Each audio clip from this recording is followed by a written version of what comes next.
यही लोग जब चीफ मिनिस्टर साहब की रेजिडेंस पे जाने के लिए उनको इजाज़त दी गई, तो कल क्या ऐसा किया था उन्हें कि उनको रुकाया गया? एक जमहूरियत में एक पीसफुल प्रोटेस्ट हमारा एक जमहूरी हक है, और वो हर एक इंसान को वो हक का देना चाहिए करना। मुझे लगता है जो कल हुआ वो गलत था, अनडेमोक्रेटिक था और अनजस्टिफाइड था। मुझे नहीं लगता कि उन लोगों ने कहीं भी कोई वायलेंट प्रोटेस्ट की बात की। अगर वो लोग चीफ मिनिस्टर साहब के जब गुस्सा था उनके ऊपर एक इलेक्टेड गवर्नमेंट पे, वो जब उनको उधर इजाज़त दी जाने की, तो कल मुझे लगता है कोई रीज़न ही नहीं था उनको रुकाना, और मुझे लगता है वो गलत था। और डेमोक्रेसी में एटलीस्ट ये चीज़ नहीं होनी चाहिए। तो रिजर्वेशन का स्टेटस क्या है, क्योंकि देखिए, स्टूडेंट्स इसमें क्लैरिटी, मैं एक बार आपको क्लियर कर दूं, मैं एक ज़िम्मेदारी से इस तंजीम का तर्जुमाने आला के हैसियत से एक बात बताऊंगा। उमर अब्दुल्ला साहब ने और नेशनल कॉन्फ्रेंस गवर्नमेंट ने एक वादा किया था, और वो ये कहा था कि हम रिजर्वेशन इशू को रैशनलाइज करेंगे। हमारे मंशूर में भी था, रैशनलाइजेशन किया हमने। उमर अब्दुल्ला साहब ने 6 महीने किया। बाकी जितने भी डिफरेंट थॉट्स थे उनके साथ बात करके एक कमेटी ने रिपोर्ट लाई, रिपोर्ट कैबिनेट में गई और कैबिनेट ने उसको लॉ में भेजा उसकी जो ओपिनियन के लिए। ओपिनियन वापस आ गया, कैबिनेट ने दूसरी नई कैबिनेट की, और कैबिनेट ने इमीडिएटली उसको लोक भवन भेजा।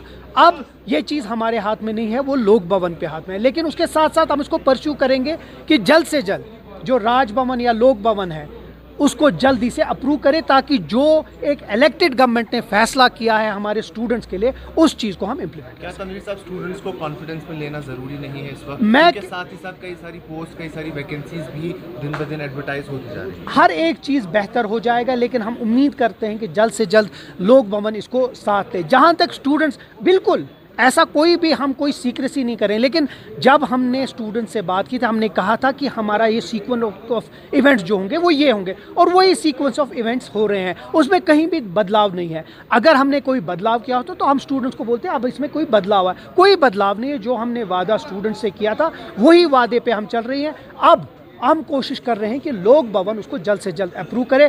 मैं आपकी वसादत से स्टूडेंट लीडरशिप को भी बोलूँगा कि आप भी हमारे साथ, हम आपके साथ हैं, हम आपको तनहा नहीं छोड़ेंगे। हम भी चाहते हैं कि लोक भवन उसको जल्द से जल्द अप्रूव करके भेज दें। पार्लियामेंट मेंबर ने कल वीडियो में भी ये भी कहा कि हमें दिल्ली जाना चाहिए, वहाँ पे प्रोटेस्ट। हमें वो हर कोई चीज़ करनी चाहिए। देखिए, लोक भवन या दिल्ली सरकार के पास स्पेशल स्टेटस भी है, लोक भवन के पास हमारा स्टेटहुड भी है, हमारे पास बिजनेस रूल भी है। हमें हर एक चीज़ के लिए हमें जद्दोजहद करनी है और हम उसके लिए तैयार हैं। लेकिन एक चीज़ है, हम उम्मीद करते हैं कि जल्द से जल्द जो हमारी डिमांड्स है उसको हम पूरी करें। मीर वाइज साहब एक बहुत ही बड़े दीनी लीडर हैं, लोग उनकी इज़्ज़त करते हैं, लोग उनका सुनते हैं, और कुछ सालों से उनने बहुत इंपॉर्टेंट सब्जेक्ट्स हैं उनके ऊपर बात की है। मुझे लगता है अगर वो कह रहे हैं कि प्रेशराइज हुआ है, तो मुझे लगता है उस पर नज़रसानी होनी चाहिए। जहाँ तक बाकी लीडर्स हैं, सबसे बड़ी बात है लोगों में इज़्ज़त। ऐसे लोग जिनकी लोगों में इज़्ज़त नहीं है, वो ऐसे लीडर्स के बारे में बात करें, मुझे लगता है बड़ा अफसोस है।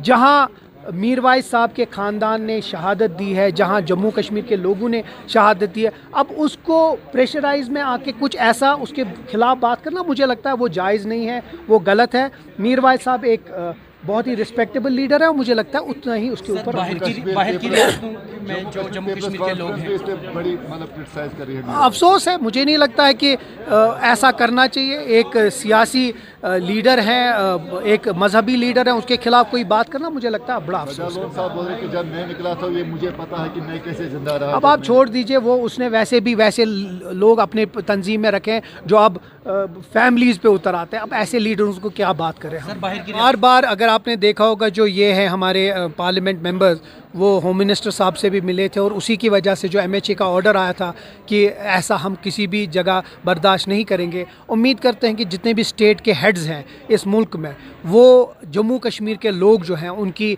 हिफाजत करें। आपको याद दिलाऊंगा कि आदिल ने जब अपनी शहादत दी पहलगाम में, उसने ये नहीं सोचा कि मैं किस मज़हब से, या जिसको मैं बचा रहा हूँ वो किस मज़हब से है। उसने काम किया इंसानियत के लिए, एक कश्मीरी होते हुए, एक मुसलमान होते हुए, उसने सारे बच्चों को बचाया, या बुज़ुर्गों को, या हमारी ख़वातीनों को जो बाहर से आई थी उनको बचाया। उम्मीद करता हूँ कि वही स्पिरिट से इस मुल्क के लोग, कश्मीरी मुसलमान जो बाहर ट्रेडर्स हैं, स्टूडेंट्स की, उनकी प्रोटेक्शन करें।